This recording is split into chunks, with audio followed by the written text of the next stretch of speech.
Meantime, U.S. money was being sent overseas. And for what? Take a look at some of the stuff that we were paying for. $1.5 million to advance DEI in Serbia, $2 million for sex changes and LGBT activism in Guatemala, $6 million to fund tourism in Egypt, $38 million to the Wuhan Institute of Virology, COVID, and $25,000 for a transgender opera in Colombia. We're talking about $40 million a week going to Afghanistan, to the Taliban, 32,000 transgender comic book in Peru, 10 million for the, I mean, you just can't make this up. 10 million worth of meals to Al-Qaeda. It's unbelievable. Let's bring in national security analyst and chairwoman of actforamerica.org, Brigitte Gabriel. Also with us, retired U.S. Army Major General Bill Matz. Thank you guys so much for joining us. General, what do you think of these so-called expenses? Yeah, I think they're terrible, Lydia, and thank you. It's nice to be on the Sunday agenda. This is what Musk is doing now. He is uncovering all of this that's been going on for years. USAID has been a rogue agency that I don't think reports to anybody, doing whatever they've been wanting to do. And so I think this is a good example of what Musk can do. He's just beginning here. And it's absolutely terrible what some of the money has been spent on. Brigitte, there are reports of $40 million a week going to Afghanistan. And then the president came out swinging today in his fight to cut government waste. And just this morning, he said he's cutting all aid to South Africa. But a judge has halted plans to essentially dismantle USAID. This agency, as we know, has about 10,000 employees.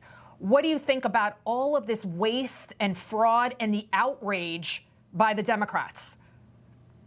The waste that we are learning about is beyond shocking. I just read a story today that USAID gave $320 million to Hamas to build tunnels. They actually gave it to the Sanad factory to build a cement factory, and these are the cement that built the tunnels in Gaza. So what we are learning and what we are watching, our hard-earned tax dollars that we gave to our government to supposedly, sow goodwill across the globe with people who actually needed it. We are finding out it's going to fund terrorism across the globe, fund some ridiculous things that the people in America do not agree with. Like you said, 70% of Americans do not agree with how our money is being spent. And it's about time Elon Musk and President Trump and all the Trump team, all the leaders of all the agencies, this is exactly why we are pushing for all the nominees to be confirmed so they can take their position and start cleaning house. General, USAID represents just 1% of the federal budget. And look how much waste and fraud we've already found.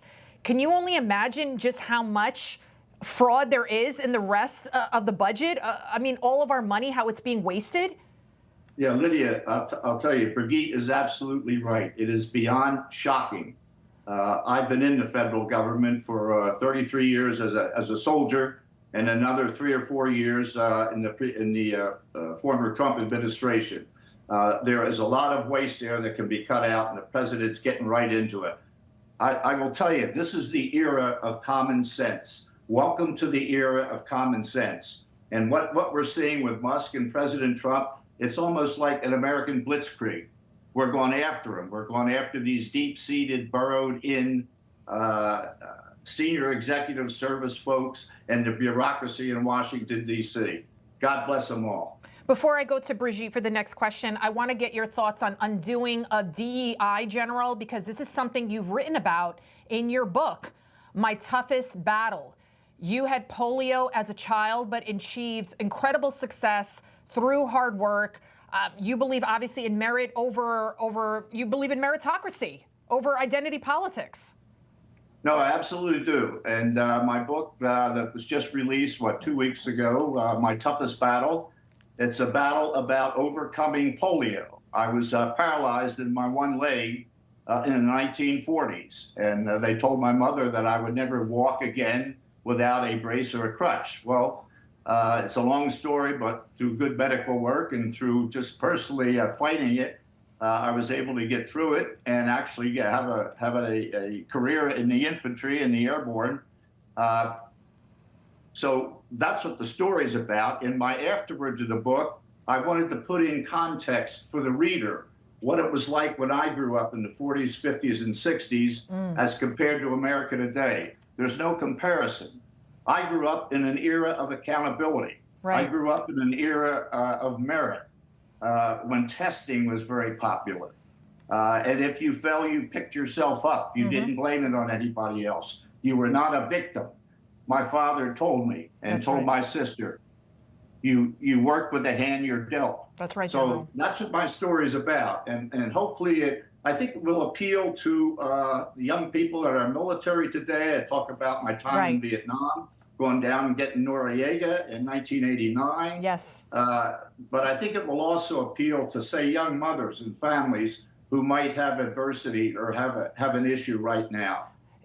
Thank you. Yes. Yeah, I agree. Thank you. I encourage everyone to go out there and get your book. It sounds like a great read. Brigitte, final 20 seconds to you. I want to get your thoughts real quick on Mara Gaza. Oh, on Gaza?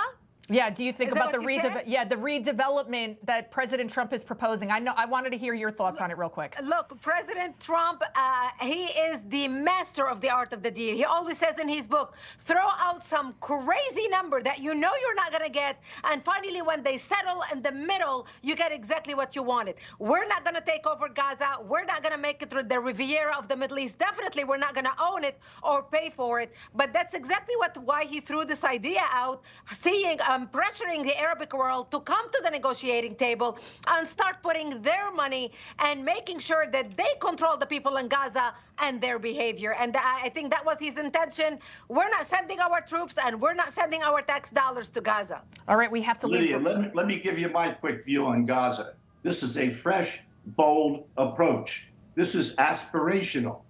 This is President Trump thinking actually beyond the box. He's not only in the box, he's beyond it. And I will tell you, the first thing that needs to be done to make any of this happen, they must totally eliminate every Hamas soldier. And I think the other thing is this is going to be very dependent on our regional partners over there. In this very minute, I would tell you that Trump and his administration is working with the Jordanians, the Saudis, the Egyptians, and it'll work. We'll see. Hopefully they come to their senses as well, those Arab countries there, thinking beyond the box. I like that. Major Bill Matz and Brigitte Gabriel, thank you both.